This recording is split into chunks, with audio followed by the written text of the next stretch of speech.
Good evening, everybody. You are watching Mario's History Talks. I'm Mario Rostovsky, and we have a terrific show for you this evening.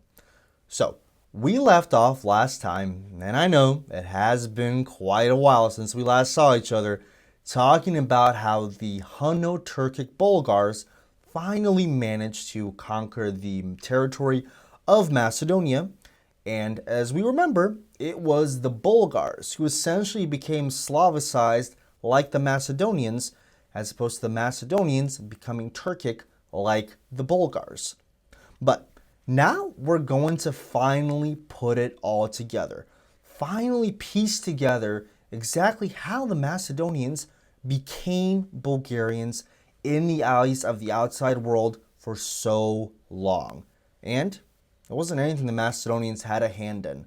Trust me, this will clear up a lot for you. So, if you're ready, let's get started.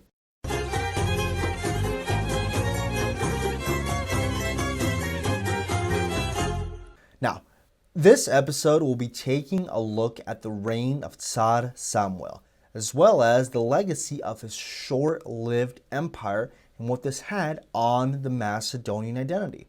So, first of all, we have to dispel with this notion that Samuel had called himself, as well as his empire, Bulgarian.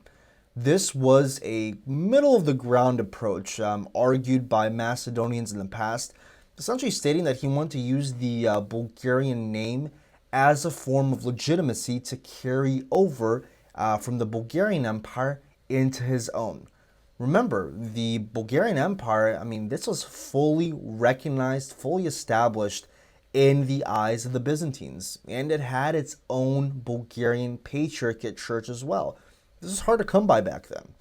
However, the problem with this is we actually don't have any documented proof as to how Tsar Samuel, as well as the inhabitants of his empire, actually described themselves. That's right, we have none. The only verified inscription from Tsar Samuel himself, which is actually an inscription found in the village of Gereman in the Prespera region of Aegean Macedonia.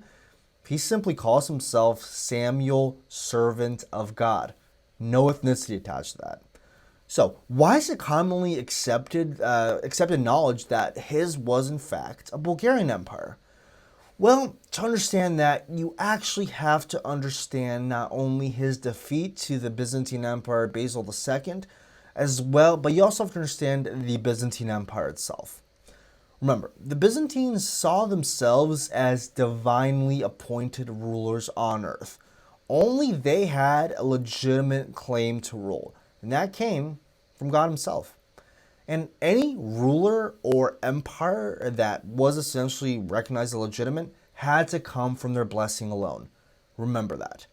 So this is where we're going to jump ship a bit and move a little ahead in history. I really wish I could give you a detailed background into exactly what was happening between the Byzantines and the Bulgarians in this time in the late 990s, but time's simply not going to allow me to do that. So I'm going to provide some good links down below if you actually want to read up on it, a little bit of background. But what you have to know is that after the Bulgarian Empire was annihilated in 971, a power vacuum formed in Macedonia, allowing the four sons of a count named Nicola from the Prespera region to seize power. And it would be the youngest out of these four sons that would become the most famous, Samuel Kometopoulos, or literally son of the count in Greek. And it's this state, Samuel's state, that has inexorably been the root cause of almost all of Macedonia's problems, even to this day.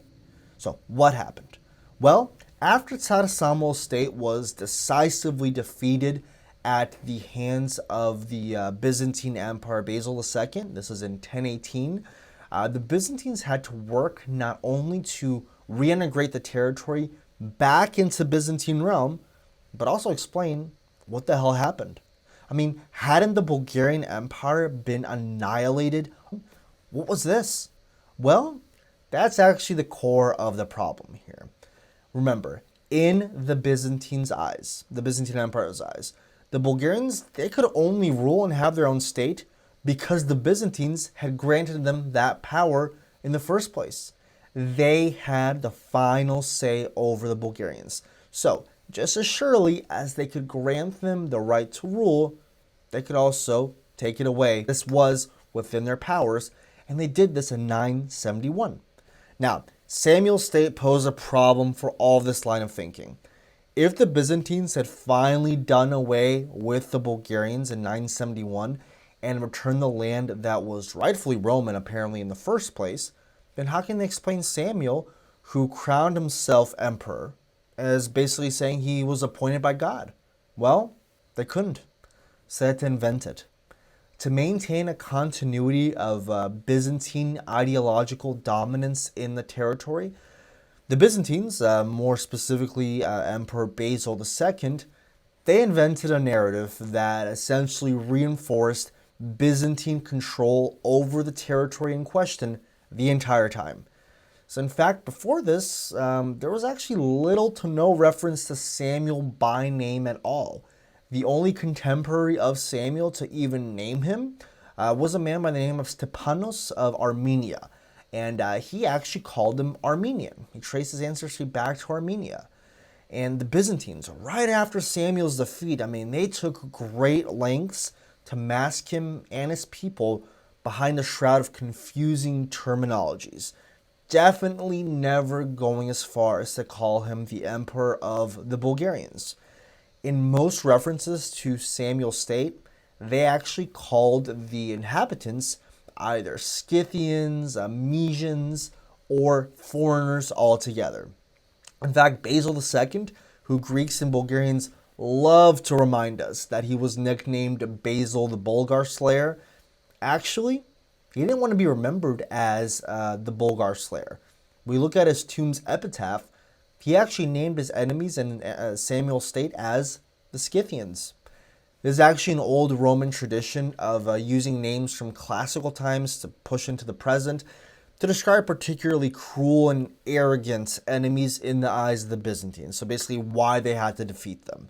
So where do we get the nickname the Bulgar Slayer for Basil if neither Samuel nor any other sources of the time refer to that empire as being definitively Bulgarian?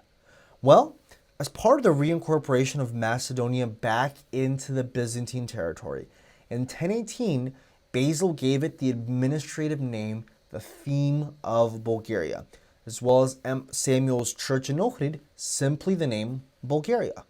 Well, why would he do this? Well, remember, he wanted to show Byzantine ideological dominance and, more importantly, continuity in dealing with this territory. After all, only they could give it the power to rule, and they knew full well they had nothing to do in the creation of Samuel's state. In fact, they never even recognized him as emperor in the first place, much less an emperor of the Bulgarians or a continuation of the Bulgarian crown, which, for the Byzantines, ended definitively with Boris II. So, as part of reincorporating this territory back into the Byzantine Empire as the theme of Bulgaria, Basil II issued these edicts, which were essentially his ideological backing for his propaganda campaign that would show an unbroken Byzantine continuity in dealing with the Bulgarian Empire and the Bulgarian Patriarchate Church. So, in these edicts, he essentially creates a fictitious continuity between Samuel and the Bulgarian emperors before him, as well as between Samuel's church and the abolished Bulgarian Patriarchate. So, to achieve this, he even states that he personally ordered the Bulgarian archbishops to be moved from Bulgarian areas, I should say, back into Macedonia to continue the legacy of the Bulgarian church. This never happened. But he had to make it look like it happened because churches in particular were instrumental in establishing legitimacy to rule. So of course he had to show somehow that there was Byzantine involvement in the creation of Samuel's church, which he decided to keep. And like they had done so with the Bulgarian Patriarchate Church, it would look like Samuel's church was part of the same tradition. it had to go back to the Byzantines. But what are the implications of this, of the theme of Bulgaria? Well, for one, we know the term Bulgaria and Bulgarian after this time period almost exclusively referred to the theme of Bulgaria and its church in Macedonia. In fact, the actual Bulgarians, they weren't called Bulgarians after this time. Not much at all.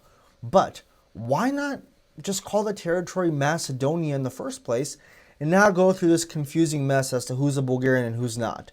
Well, for the Byzantines, Macedonian, this could only refer to their own Macedonian dynasty, which was actually started by an Armenian, as well as the theme of Macedonia in Thrace.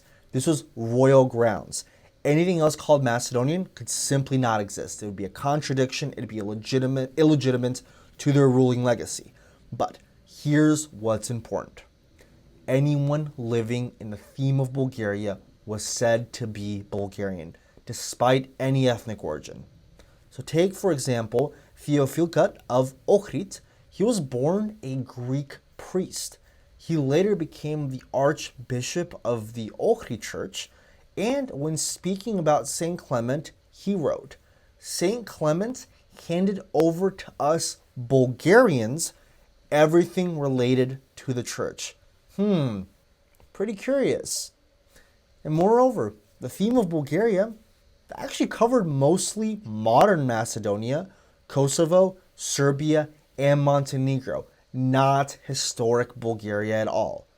The important takeaway here is this. The Byzantine constructed narrative, that would be what other contemporary historians of the time would rely on and what would actually be transmitted to us in the modern day.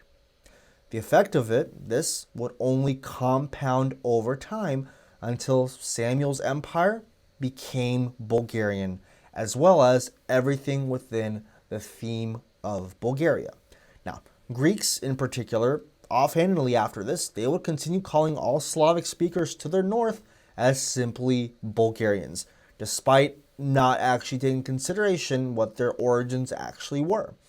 And with the theme of Bulgaria actually stretched even into Serbia, it comes as no surprise to us when the Ottoman explorer by the name of Ivilija Čelebi said he found Bulgarians in 17th century Belgrade. Now, step back and think about the impact this would have had on the local Macedonians. By the 1800s, they had almost no semblance of national consciousness, much less what nationalism actually was. The British journalist Brailsford, he noted this in his travels to Macedonia in the very late 1800s, when he asked a group of peasant boys in Ohrid about the ruins of Tsar Samuel's fortress right behind them. And he asked them if their ancestors were the ones that built it. They said, yeah, they were. But when he pressed further and asked if their ancestors were Greek, Bulgarian, Serbian, or Turkish, the boys looked at him puzzled. And all they could say was, no, they were Christian. They were free men. But to the extent that more educated, isolated pockets of Macedonians started digging up the history books in the early 1800s, partly as a result from Russian influence and partly as a result of centuries-old Byzantine propaganda, they would have seen the term Bulgarian used in reference to their ancestors. So they at least accepted it nominally without much consideration into the implications of it and what it meant, and whether it signified any form of kinship with their neighbors to the east, whom they called at this point Shopi. And this is where really the confusing fun happens, where Macedonians essentially set out to define their identity for themselves and for the world, and they started saying very interesting things, like saying that they were Macedonian Bulgarians, but they called their language Pelasgo-Slavic, or just Pelasgian. They considered their ancestors to be Alexander the Great, Philip, Aristotle, Emperor Justinian, and Tsar Samuel, and that St. Paul baptized them, the Bulgaro-Slavs of Macedonia, back in biblical times. Not once did it cross their minds how illogical and anachronistic this was, calling themselves and their ancestors Bulgars when they only migrated from Asia in the 7th century. But if we actually compare this Macedonian identity construction of the term Bulgarian and compare it to the actual accepted history and heritage of the real Bulgarians, we would easily see that the word Bulgarian simply does not mean the same things to them as it does to the modern day Bulgarians. Clearly, the influence and the legacy of the theme of Bulgaria, this stuck with the Macedonians as well as Samuel's empire. But as far as they knew, it was unique to them. It was unique to them alone.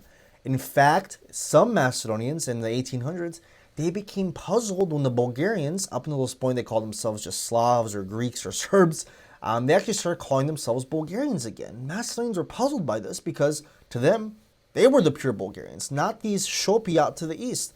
They didn't know about any other people over there. So pretty confusing times. But what you have to see here is, and I'm hoping you're already starting to piece it together, is that the Macedonians arguably took this old piece of imperial Byzantine propaganda and made it into a uniquely Macedonian construct. And it was, like I said, simply all they knew, this Bulgarian label. They had 1,000 years of the world telling them that they're Bulgarian in some form or another. And come the late 1800s, when nationalism is at an all-time high and everyone's eager to project their own ethnicities onto the Macedonians, it would be, get this, the legacy of Samuel's state that would give rise to all this bloodshed. After Samuel returned to the limelight of discourse and discussion, he was pretty much forgotten before the 1800s. This started coming about because of Russian kind of influence in the region, Pan-Slavicist influence. The Bulgarians started seeing him as Bulgarian again, and they started seeing Macedonia as rightfully theirs because of Samuel's empire. Serbians to the north, they didn't really care who he was. They just saw him as a medieval ruler of many Slavic tribes. He was a Pan-Slavic ruler to them, so they thought they should continue this legacy with their own Pan-Slavicist ideals.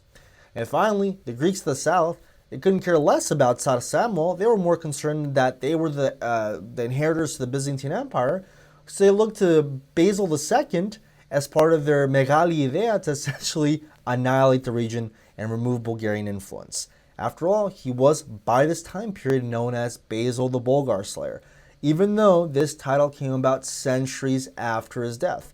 So this was, in effect, their inspiration to remove Bulgarian influence from Macedonia altogether. It all comes back to Samuel. But remember, folks, Samuel and his people, they weren't blinded like the legend says, and that is a legend. But rather, I say, they were mute. We simply don't know what either his people or himself ever called themselves. And we may never know. Ethnicities and identities back then, they don't line up at all with our modern understandings of what constitutes an identity. Just wasn't the case. So it's useless in trying to force our own conceptualizations of ethnicity onto them for all the sides involved. But I know somebody you're going to comment, what about the beetle inscription, Mario? What about that? Doesn't that definitively show that Samuel and his family thought of themselves as Bulgarians? Well, I'm glad you asked. Did you really think I'd forget this?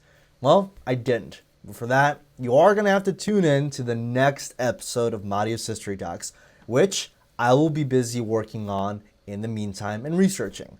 So, with that in mind, folks, stay safe, stay connected. I'll be issuing Mario's Minutes in the coming days. And as always, keep fighting for Macedonia. Until next time.